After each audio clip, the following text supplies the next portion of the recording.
Hello students, welcome to you in your physics class. मैं आपका physics teacher Pradeep Sharma. कक्षा 12 की अब आखिरी क्लास है आज। क्यों? क्योंकि आपकी इस क्लास के बाद यूनिट टेस्ट स्टार्ट होंगे और यूनिट टेस्ट की तैयारी आपको बहुत अच्छे से करनी है, ये याद रहे। ठीक है, तो कुछ इंपॉर्टेंट क्वेश्चंस और हैं, ये अभी यूनिट टेस्ट से लगा के आपके बोर्ड एग्ज़ाम्स तक के लिए बहुत इंपॉर्टेंट हैं। तो आपकी कोशिश ये होनी चाहिए कि इन क्वेश्चंस को हम अच्छे से सॉल्व करें। ठीक है, तो आज का जो क्वेश्चन है ये थोड़ा सा अलग है। कह रहा है हाइड्रोजन परमाणु है, याद रहेगा। हाइड्रोजन परमाणु में लगातार 2 संक्रमण होते हैं। लगातार 2 संक्रमण जब होते हैं तो ये अपनी मूल अवस्था में आ जाता है। और ये संक्रमण कहाँ से होते हैं? n=6 से। यानी ये इलेक्ट्रॉन जो होगा वो किसी 6वीं कक्षा में होगा और 2 संक्रमण के बाद मूल अवस्था में आएगा।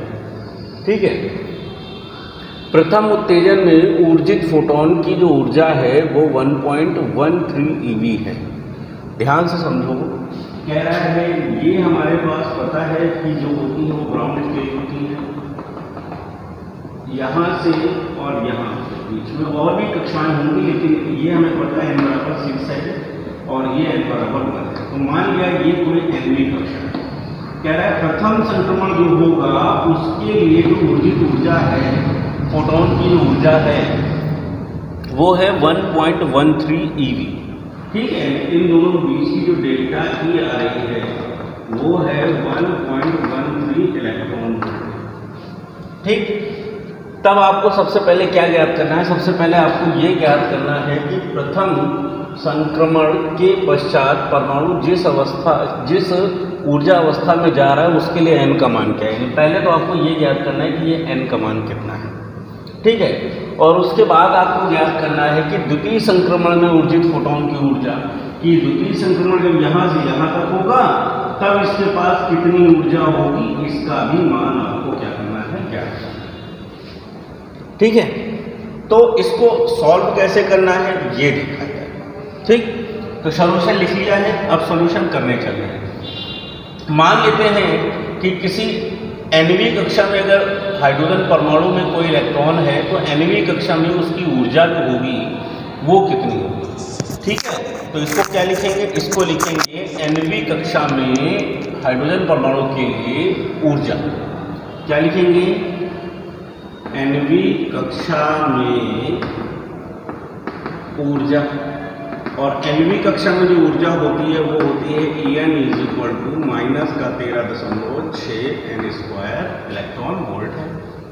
ठीक, अब हमको क्या कह रहा है? n=6 पर कितनी ऊर्जा होगी, तो इसे लिखेंगे E6 -13.6 और बटे में कितना आएगा? 6 का स्क्वायर, है ना, इलेक्ट्रॉन वोल्ट। तो जब आप इसका निकालोगे तो ये आएगा -13.6 बटे में क्या आ गया? 36।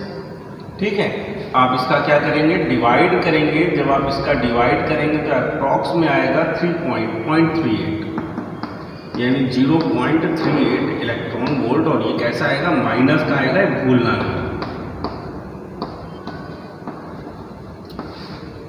यानी अगर कोई इलेक्ट्रॉन n=6 कक्षा में है तो उसके पास जो ऊर्जा है वो ऊर्जा है माइनस का 3.38 eV। ठीक, अब एक काम कर लो, वो काम ये कर लो कि बोहर की तृतीय परिकल्पना का चाहे यूज कर लो। ठीक है, क्योंकि आपको केवल इस कक्षा का मान ज्ञात करना है, किस कक्षा में आ रहा है, तो उस कक्षा में ऊर्जा निकालो। तो हम यहाँ पर लिखेंगे वी नो दैट कि भाई नीचे से नीचे में आ रहा है, यानी डेल्टा E बराबर क्या होता है? V2 minus E1। E2 का मान आपको पता है कितना है, E2 का मान आपके पास है ये, और E1 का मान कितना है? ठीक है, ज्ञात करना है। तो E2 का मान मतलब E6 और E1 का मान माइनस En। ठीक है, यहाँ से इसकी वैल्यू आपको कितनी दे रहा है? 1.13 = 0.38 माइनस का है, और माइनस में क्या है? En। तो ये इसको इधर ले और इसको इधर ले जाओ, तो En इक्वल आ गया माइनस का 0.38 और माइनस में आ जाएगा 1.13। तो ये आपके पास जो En की वैल्यू आ गई है वो आ जाएगी लगभग 1.51 इलेक्ट्रॉन वोल्ट। यानी इलेक्ट्रॉन अब जिस nवीं कक्षा में आ रहा है उस nवीं कक्षा में ऊर्जा कितनी है 1.51 इलेक्ट्रॉन वोल्ट। अब इस nवीं कक्षा के लिए आप क्या ज्ञात करना है, n का मान। तो आप क्या लिखेंगे, पुनः वी नो दैट, ठीक है, क्या होता है En बराबर -13.6 बटे में n² इलेक्ट्रॉन वोल्ट, ठीक है। यानी अब यहाँ से आपको किसका मान ज्ञात करना था, n² बराबर -13.6 बटे में आएगा En, यानी -13.6 बटे में कितना आ जाएगा, -1.51। तो ये लगभग कितनी बार जाएगा भैया, ये लगभग मान लेते हैं 4 बार जाएगा, ठीक है। ठीक, तो यहाँ पर अब हमें वैल्यू कितनी मिलने वाली, सॉरी लगभग 9 बार जाएगा, ठीक है। तो n² बराबर लगभग 9 आएगा, तो n बराबर कितना आ जाएगा 3। यानी ये लौट कर किस कक्षा में आया था, तीसरी कक्षा में। ये n बराबर कितना आ गया 3, तो ये किस कक्षा में आ गया है, तीसरी कक्षा में आ गया है, ठीक है। तो अब ये आपके लिए पहला आंसर आपको मिल गया कि ये किस कक्षा में लौट के आ रहा है, तो हम बता सकते हैं कि अब ये तीसरी कक्षा में लौट कर आ गया है। दूसरा जो है वो कह रहा है द्वितीय संक्रमण में उत्सर्जित फोटोन की ऊर्जा। द्वितीय संक्रमण में यहाँ से तीसरी से कहा गया पहली में, द्वितीय संक्रमण के लिए यहाँ पर लिखोगे, अब क्या लिखोगे, द्वितीय संक्रमण के लिए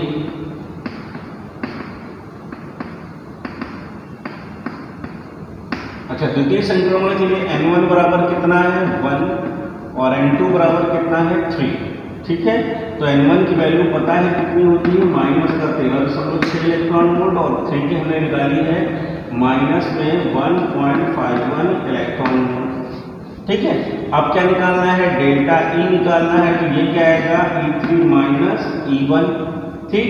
तो डेल्टा E बराबर E3 की वैल्यू हो गई माइनस का 1.51 माइनस में माइनस का 13.6, तो कितना आ जाएगा, डेल्टा E बराबर हो जाएगा माइनस का 1.51 और प्लस का 13.6। भाई घटा लीजिए, 60 हो गया, यहाँ पर बच गया 0.09 और यहाँ पर बच गया 12, ठीक है। तो द्वितीय संक्रमण जब होगा तो उसके लिए कितनी ऊर्जा आपको संक्रमित होगी, या जो फोटोन होगा उससे कितनी ऊर्जा उत्सर्जित होगी, 12.09 इलेक्ट्रॉन वोल्ट। क्वेश्चन समझना है क्योंकि थोड़ी सी इसमें अलग अलग बातें हैं जो अभी तक के क्वेश्चंस में नहीं पढ़ी, ठीक है। तो आपकी कोशिश ये होनी चाहिए जो नहीं पढ़ी है उसे ही तो पढ़ना है, ठीक है। तो कोशिश ये करो कि अच्छे से आ जाए। अगर कुछ प्रॉब्लम आ रही है तो एक बार फिर से वीडियो रिपीट कर लो, नहीं तो पहले स्क्रीन पॉज करो, इसे पूरा कॉपी करो, ठीक है।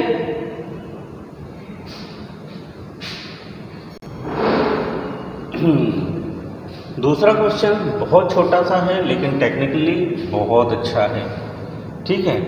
सिंपल सी बात ये पूछ रहा है, कह रहा है कि हाइड्रोजन परमाणु के किसी उत्तेजित इलेक्ट्रॉन की जो ऊर्जा है वो है -3.4 इलेक्ट्रॉन वोल्ट है।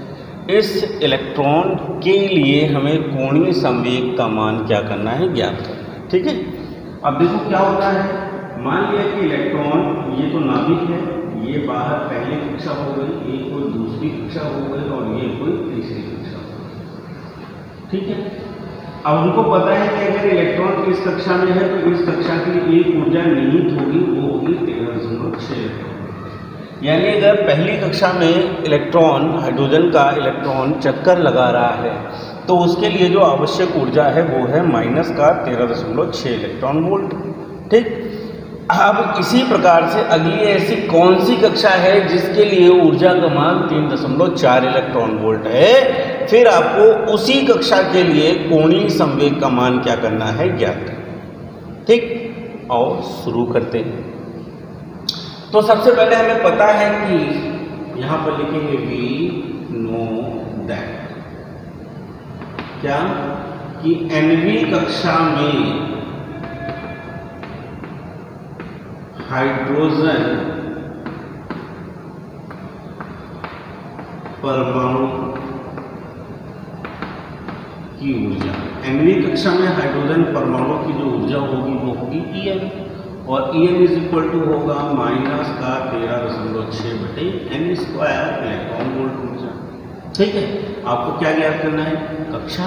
तो कक्षा के लिए आप क्या लिखोगे? n² बराबर माइनस का 13.6 और कितनी ऊर्जा दे रहे हैं? माइनस का 3.4। तो कैंसिल होके n² बराबर आई थिंक जो आएगा वो आएगा 4। तो n बराबर कौन सी कक्षा है? दूसरी। अर्थात अब आपको क्या करना है? n बराबर 2 के लिए क्या ज्ञात करना है? कोणीय संवेग g। ये ज्ञात करने के लिए आपको पता होगा कि बोहर ने जब अपना परमाणु मॉडल बताया तो उसकी प्रथम परिकल्पना में ही बता दिया कि इलेक्ट्रॉन केवल उन्हीं अनुमत कक्षाओं में चक्कर लगा सकते हैं जिनके लिए उनका कोणीय संवेग n × h/2π के बराबर होगा। अब ये अगर n बराबर 2 पे चक्कर लगा रहा है तो n बराबर 2 पर कोणीय संवेग यानी J का जो फॉर्मूला होगा वो n × h/2π होगा। अगर हम साधारण अपना मैकेनिक्स यूज करते हैं तो ये होता है mvr।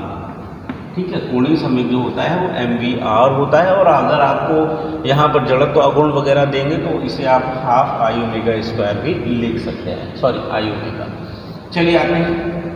तो J बराबर n का मान कितना है? 2। h का मान कितना है? 6.6 × 10⁻⁻34। अपॉन में आ जाओ 2 और पाई की वैल्यू जानते हो ना 3.1। ठीक, तो अब अगर हम J का मान निकालेंगे, इसका डिवाइड करेंगे तो लगभग 2.11 बार जाएगा और ये आ जाएगा आंसर 10⁻⁻34। यूनिट बिल्कुल सिंपल सी होगी, किलोग्राम मीटर स्क्वायर प्रति सेकंड। ठीक है, ये आपका आंसर है। 1 नंबर में पूछा जाने वाला ये क्या है? क्वेश्चन है। बहुत अच्छे से इसको करना, समझ में नहीं आए तो दोबारा वीडियो देखना और अपनी बुक से अब जितने भी टाइप के न्यूमेरिकल्स और हों जो समझ में नहीं आए उन न्यूमेरिकल्स को भी करने की कोशिश करना। ठीक है, बाकी अब यूनिट टेस्ट सेकंड आपके आ रहे हैं तो all the best for your unit test second. हम लोग मिलते हैं अपनी अगली क्लास में। ठीक है।